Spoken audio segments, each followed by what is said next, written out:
In the second part, I'm passing moderation task to Jana Jakobsone, and she is also going to be the first presenter. Kuldīga as a good example of urban environment. We also have slight change in our agenda.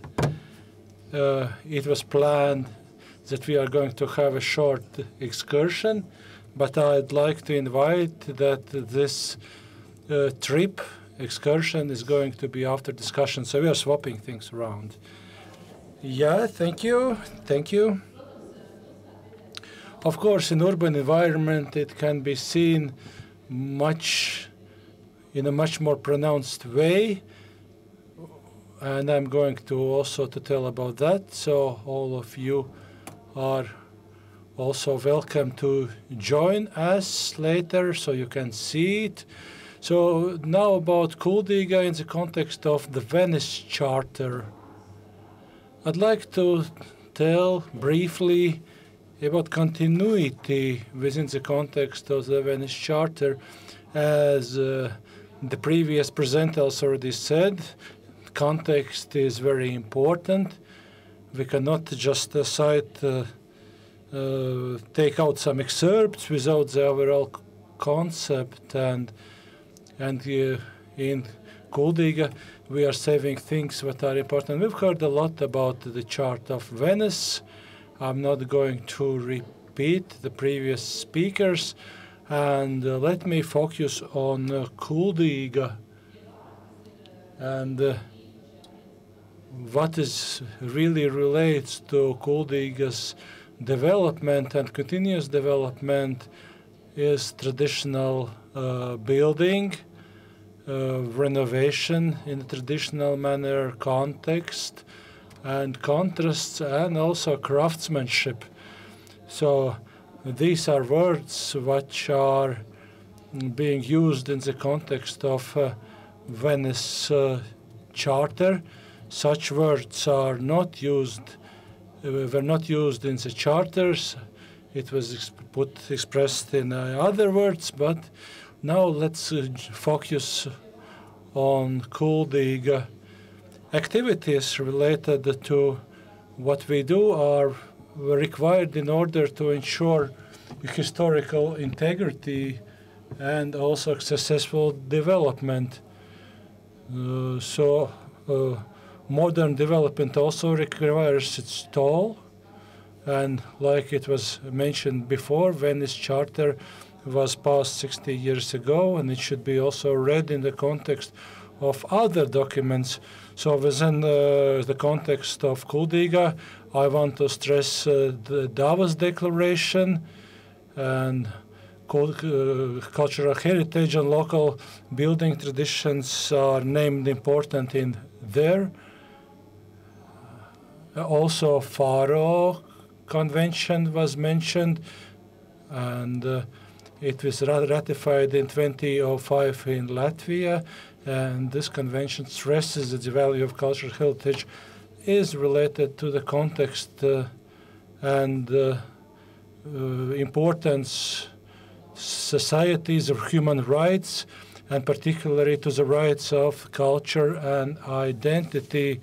Sometimes rights to energy-efficient housing is stressed, other rights to cheaper bills, but we also have a right to our culture and preserving our culture and identity.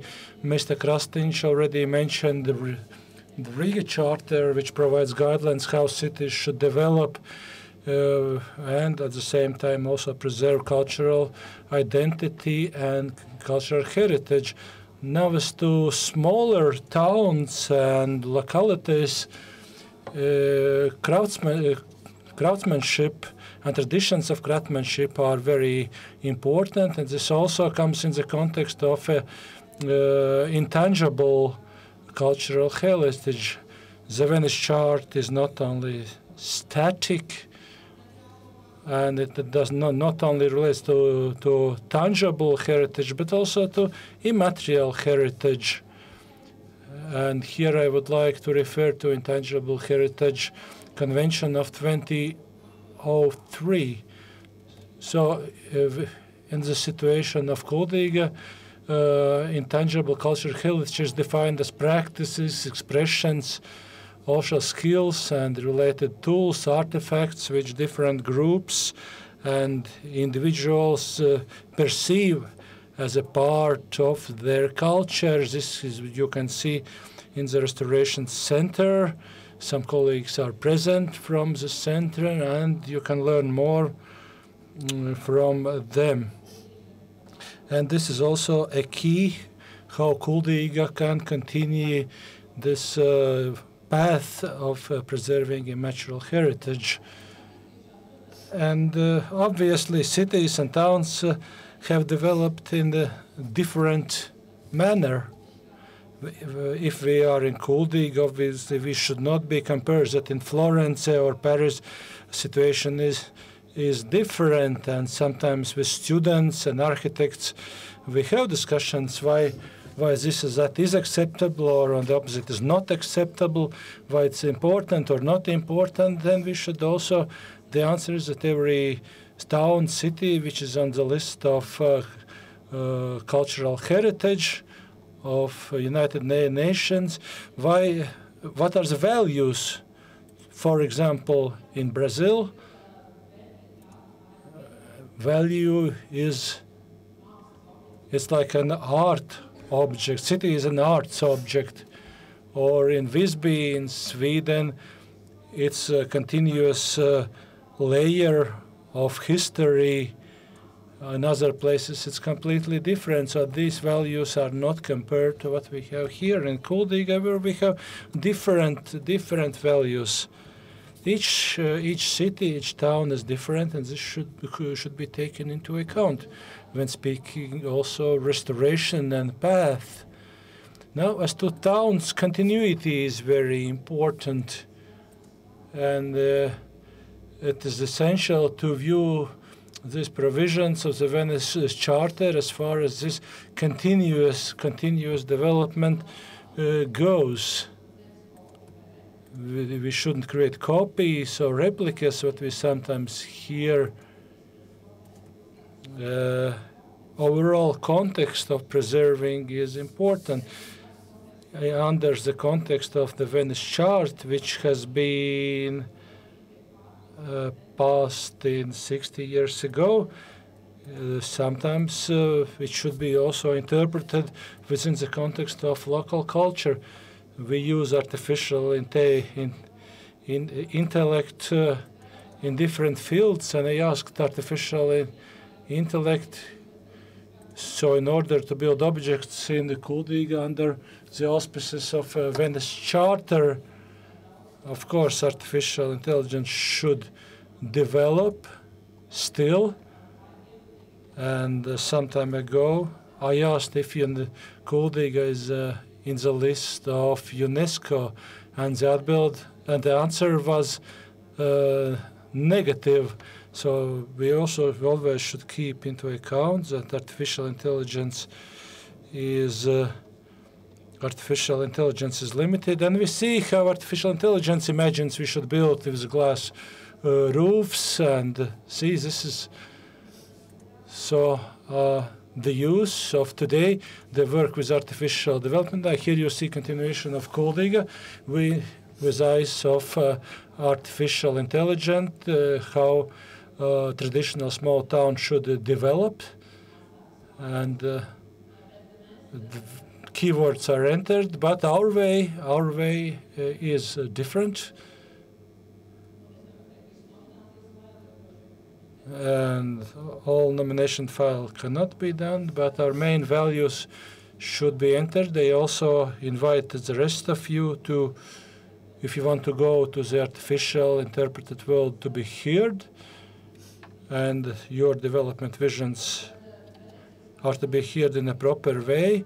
Then it's important to take into account local vision. So the principles of Venice Charter needs to be adapted to a local vision, to continuity, to what is important locally. But we also should take into account conditions, attributes that characterize local situation, and different approaches are different in the different towns, cities. There is no single best solution, and this always should be taken into account. Now, Kuldīga, back to Kuldīga, is a place for world cultural heritage, and what's the universal values in Kuldīga? It is an exceptional, well-preserved example of traditional urban settlement, which developed from small medieval center to important regional center. There was also influences of craftsmanship, which are also preserved up to date. How did we come to this? There was a long process which lasted for many years. Many of you were part of this way, scientific studies, plans, discussions, and now we've came to the point that one of these values is continuity, ensuring continuity. What is meant by this in this slide? There are different unique values of Kuldīga. For example, when we think of city planning, of this roofs, different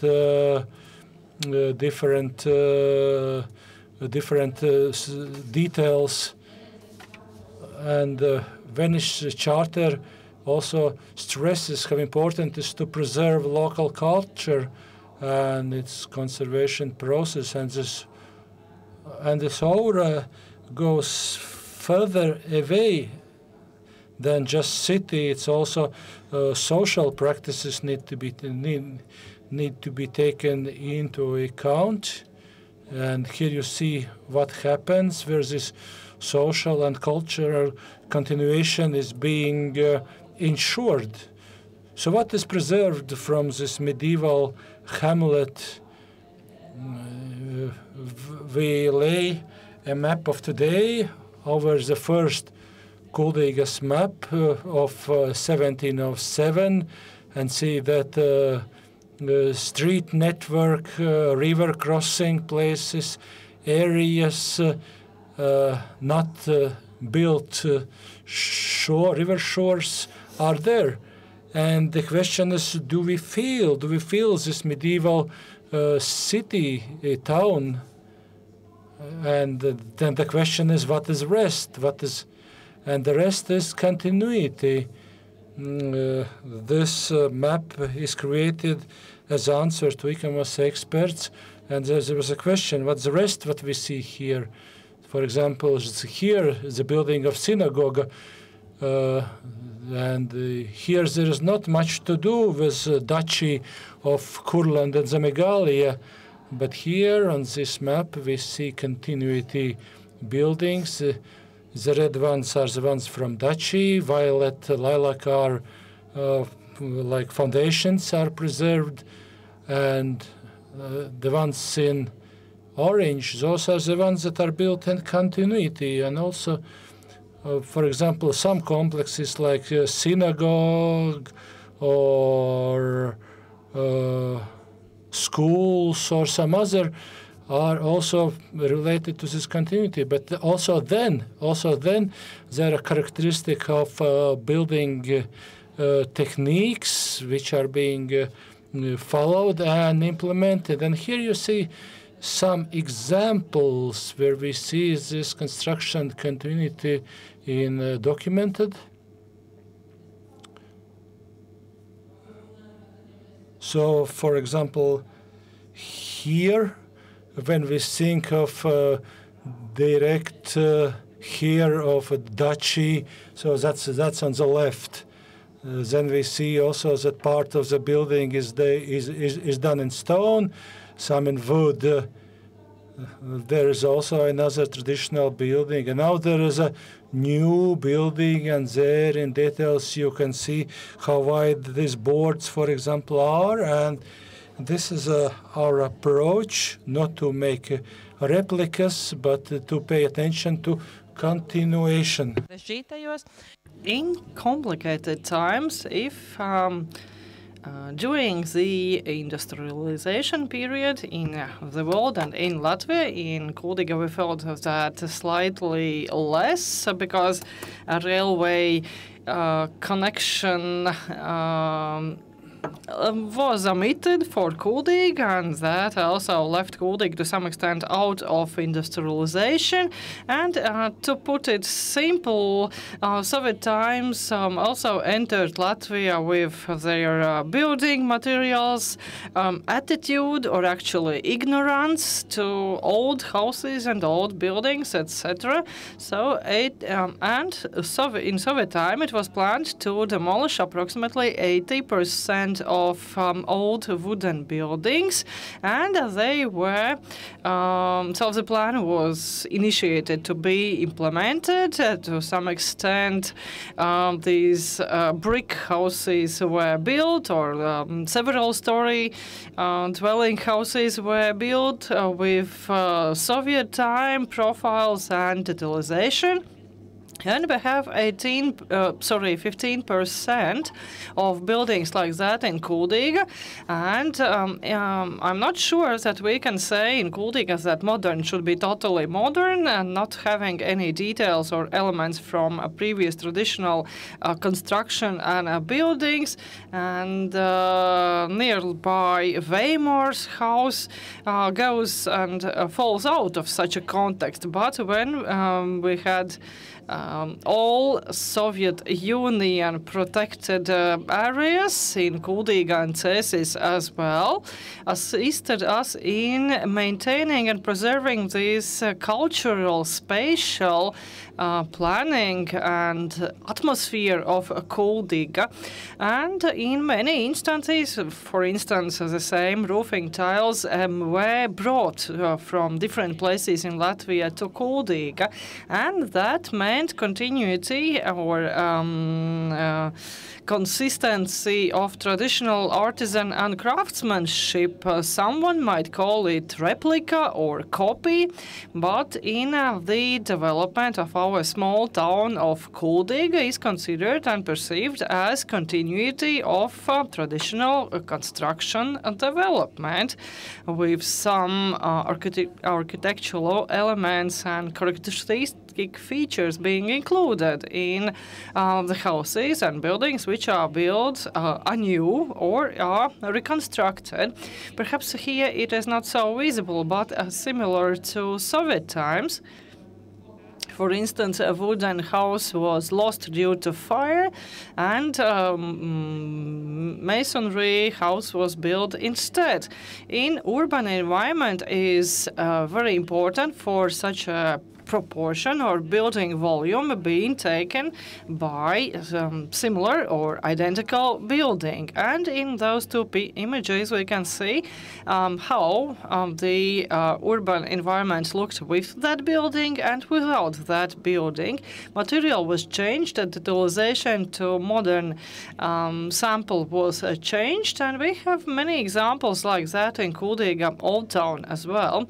If we are speaking about modern details in construction and architecture, in this specific case it is a building with simple details, and we as architects and artisans are asking question to ourselves whether it is only simplification of shapes and details to something simpler. I hope that not. It is not so, and in Kuldīga it is our modern perception to simplify it, but we are looking for answers yet in discussions and debates with architects with whom we will have plenary session next week, and have some sketches for inspiration and for imaginary expression, means of expression, and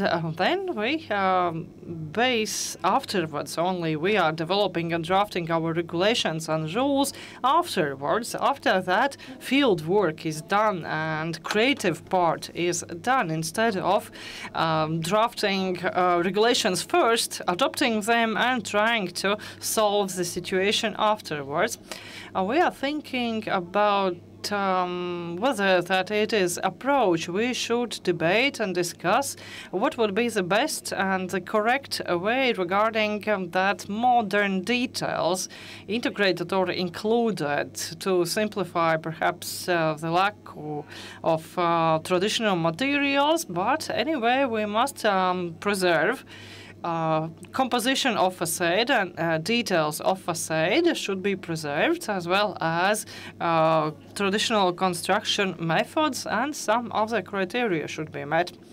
Another example, corpse quarters of Kuldīga Hospital, where we could see one very majestic administrative building built in Kuldīga. It was neglected for many, many decades to very poor technical condition, and that was top priority question and request from local population, from municipality, as well as politicians, that it should be disintegrated, demolished, and but we were asking the question, what would be instead? Would it be a parking lot? Would it be a new building of hospital? Or this was one of tender offers with modern materials being used, where we as construction board insisted on preserving old as much as possible and adding something new. So we have architectural contests taking place for historical buildings when there is a plan to and some attempt to reconstruct or renovate, restore any historical building, with the criteria being stated and stipulated regarding the use of traditional construction building supplies. And this is one of the finalists of this year's contest and competition, which will be assessed and evaluated next week, and we'll have a meeting of the selection criteria commission in 2 weeks' time. So we have added a picture if such buildings would be established as modern buildings without traditional continuity of our previous cultural and architectural heritage. At our last ICOMOS conference and a workshop with colleagues, we discussed that small towns differ from large cities in the same matters, as if continuity or consistency of a traditional construction architecture is rolling on throughout the centuries, whereas in large cities it turns into these historical layering or strata with so we have century number 21 already, and that this would be a contemporary century layering or stratum, which would represent these trends and traditions in the 21st century, and then during next century that would be covered already by the next stratum or the next layering of the 22nd century already. Kuldīga is not built by architects. Only separate buildings were designed by architects, and they were built as such. As Kuldīga developed a small village into a small town, and most often these were owners of the buildings or artisans and craftsmen who were building those houses. I would like to repeat also fundamental values we are following and respecting, which is balance and harmony, participation and involvement of local population into the artisan tradition and continuity, uninterrupted development and transfer of craftsmen and artisan to next generation. To conclude, I would like to mention that the Venice Charter should be interpreted in conjunction with other international treaties and documents, for instance, convention and some other documents, as that is a very delicate balance between historical sensitivity, preservation of cultural heritage, tangible heritage, and the duty and respect towards historical context and substance, and as well as understanding about cultural values to be transferred further on. This is what UNESCO has accepted to be methods, specific values and fundamental values of Kuldīga